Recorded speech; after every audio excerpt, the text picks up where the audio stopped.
지난 8월 5일 종합주가지수가 대폭락을 했습니다. 35년간 주식을 해온 저도 보기 드물었던 대폭락이었는데, 많은 주식 투자자분들이 이날 상당한 보유 잔고에 손실을 입었을 겁니다. 그리고 특히 최근에 많이 올랐던 종목들을 보유하셨던 분들은 더 손실이 심했었을 겁니다. 하지만 이런 폭락장에서도 손실을 최소화할 수 있고 손실을 안 나게 할 수 있는 방법은 있습니다. 이날 제가 장 초반부터 숏포지션을 구축해서 얻은 수익입니다. 전부 14억 정도 수익이 났는데, 주식을 보유하신 분들도 장 초반에 선물 매도를 함으로써 그 주식 손실을 나는 것을 만회하실 수가 있습니다. 저번에 이 영상에서는 자세한 어떤 매도 방법이나 이런 것들을 자세하게 알려드리지 않아서 실행하기엔 좀 어려움이 있으실 것 같아서, 오늘 영상에서는 좀 더 자세하게 어떤 식으로 선물을 해지할 수 있는지에 대해서 좀 더 자세하게 알려드리겠습니다. 선물 해지의 매도 원칙 첫 번째는, 이게 주로 나스닥이 이제 폭락했을 경우, 그게 나스닥이 폭락한 원인이 좀 심각할 경우에 그 다음날 한국 시장이 긴 음봉을 내면서 폭락하는 경우가 대부분인데, 사실 나스닥이 전날 급락할 걸 미리 알고 그 전날 그 코스피 선물을 매도할 수는 거의 이건 불가능한 얘기고요. 일단 나스닥이 급락한 거를 아침에 인지를 하시면 그 급락의 원인이 뭐 침체라든가 이런 좀 장기적인 어떤 이유가 될 수 있는, 납득이 될 수 있는 이유라 그러면은 그 장 초반에 해지를 위해서 선물 매도를 해놓는 것이 최선입니다. 왜냐하면 장 초반에 뭐 보유 주식을 모두 팔았다가 장 막판에 다시 사들인다는 거는, 특히 주식 보유가 뭐 많으신 분들은 굉장히 불가능한 얘기고, 직장인이라면 낮에 매매를 그렇게 활발하게 할 수 없기 때문에 또 불가능한 얘기입니다.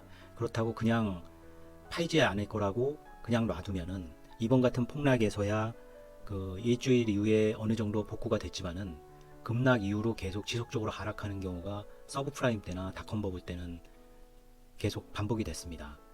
그러니까 선물을 매도를 해지하는 것은 내 주식을 팔지 않고도 손실을 상당히 줄일 수 있는 가장 최선의 유일한 방법이라고 할 수가 있습니다. 일단 장 초반에 사실 이게 크게 폭락을 할지를 알 수가 없는데, 폭락의 징후라는 게 있습니다. 선물을 보셔야 되는데, 선물의 매도 호가 잔량하고 매수 호가 잔량의 차이라는 게 있습니다. 그 차이가 만 이상이 찍힌다. 그러니까 매도 호가 잔량이 매수 호가 잔량보다 만 계약 이상 많은 상황이죠. 이런 상황이 나타나면은 상당히 오늘 폭락할 가능성이 높은 날입니다. 그리고 외국인이, 결국 폭락을 주도하는 것은 외국인이 얼마나 파느냐에 달려있기 때문에, 외국인이 선물 매도하는 것과 거래소에서 매도하는 것이 뭐 반등이 없이 계속 지속적으로 매도 수량이 늘어나고 있다, 이런 것도 금일 폭락장이 될 수 있는 상당한 징후입니다. 그리고 개파락을 크게 한 다음에 또 큰 음봉이 나고 시가를 회복을 못할 수가 있습니다. 그럴 때도 폭락장의 가능성이 굉장히 높은 날입니다. 그러면 해지 매도 두 번째 원칙은, 매도를 언제 하느냐. 선물시장은 그 거래소 시장 9시에 열리는 거와 다르게 15분 일찍 열립니다. 진입을 빨리 하셔야겠죠. 8시 45분부터 9시 10분 사이에는 진입을 하시는 걸 추천해 드립니다. 그리고 청사는 최대한 오래 보유하고 있는데, 종가에서는 이게 폭락장에는 종가가 갭이 떨어지는 가능성이 굉장히 높습니다. 왜냐하면 이제 처분해야 되고 다음날로 넘길 수 없는 물량이 있기 때문에.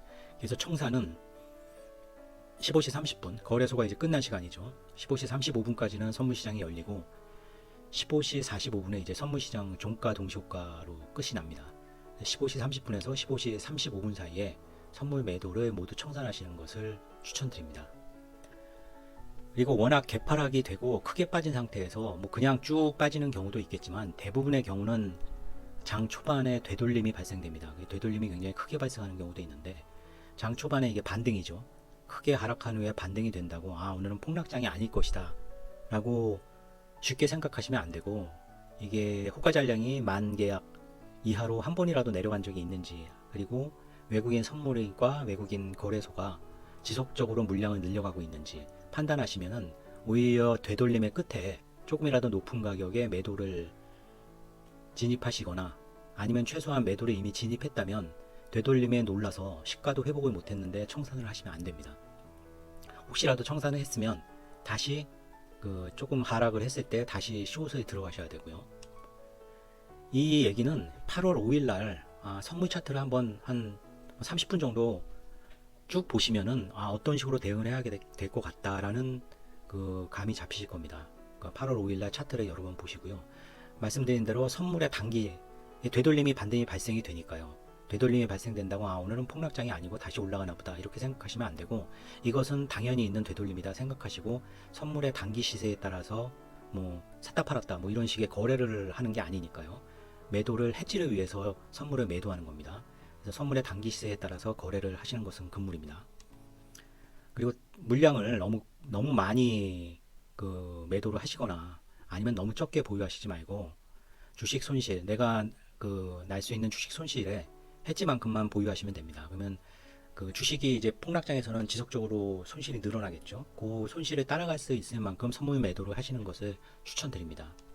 선물 해지 매도 원칙의 세 번째는, 대세 상승장에도 뭐 이런 폭락이 있을 수도 있는데 대세 상승장에는 굳이 이렇게 선물 매도로 해지를 하실 필요 없습니다. 대세 상승장에는 하락을 했어도 회복할 가능성이 훨씬 높고, 대세 하락장 같이 뭐 지속적으로 주식이 손실이 회복을 못하고 빠지는 경우는 드물기 때문에 대세 상승장엔 굳이 이런 선물 해지까지는 필요가 없습니다. 하락장에 전일 나스닥이 폭락을 했다. 근데 그 폭락이 미국만의 문제가 아니라 전 세계 증시로 파급될 수 있는 재료인 것 같다 라면은 그 다음날 한국장 열린 초반에 선물을 매도하셔야 된다는 얘기입니다. 그리고 폭락장 다음날은 급등확률이 높기 때문에 불안하니까 선물 매도를 계속 가져가야겠다 하시지 마시고, 일단은 폭락장 장 종료 직전에 매도 물량은 다 청산하시고, 다음날 또 다시 폭락장이 예상된다면 다시 매도 포지션을 잡으셔야 됩니다. 이것은 폭락장 다음날에 급등하는 확률이 높기 때문입니다. 한국장도 8월 6일 날 반등을 상당히 크게 했었죠.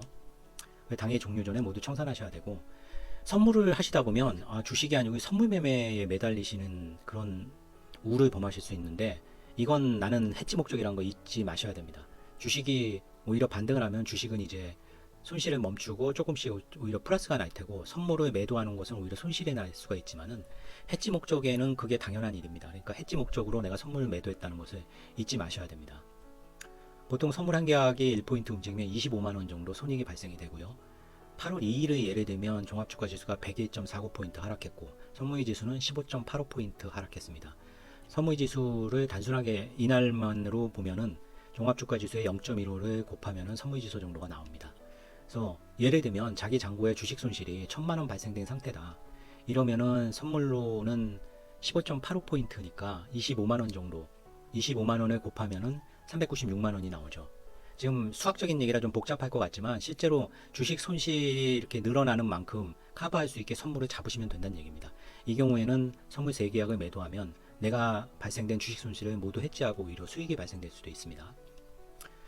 선물은 위험한 겁니다. 선물로 혹시 이렇게 선물 해지 매도를 해서 선물에 수익이 나면 선물 매매 이거 쉽구나 라고 생각하실 수 있는데, 절대 선물을 하시면 안 됩니다.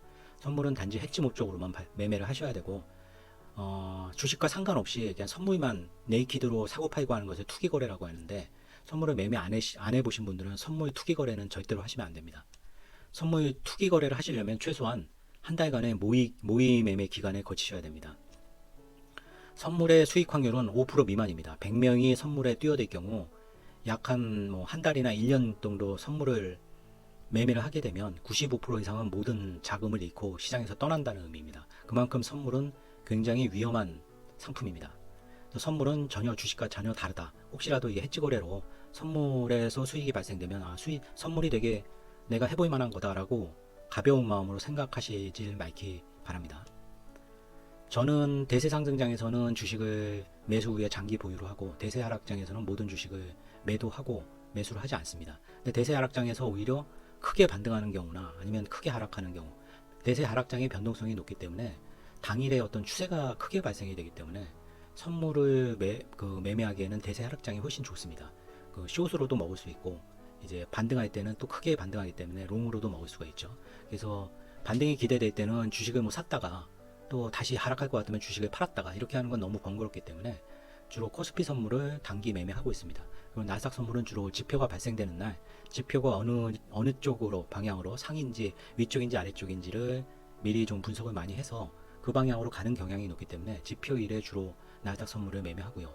원자재는 이제 저가에서 매수해서 분할 매수하고 분할 매도하는 편입니다. 원자재의 가격을 예측해서 단순하게 여기 저가라고 생각해서 산다는 것은 되게 위험하고요. 그래서 전혀 다른 방법으로 비추세로 원자재는 매매하고 있습니다. 지난 7월에 영상을 제가 폭락장을 준비하자라는 영상을 올리면서 제가 가진 주식은 모두 정리를 했습니다. 대사 하락이 예상되기 때문에 굳이 주식으로 가져갈 자산을 주식으로 가져갈 이유는 없죠. 그래서 현재 가진 주식은 2차전지 인버스 주식하고 삼성 천연가스 레버리지 ETN이라는 원자재 상품 이 두 가지 종류의 주식밖에는 보유하고 있지 않습니다. 영상 시청해 주신 분들 감사드립니다.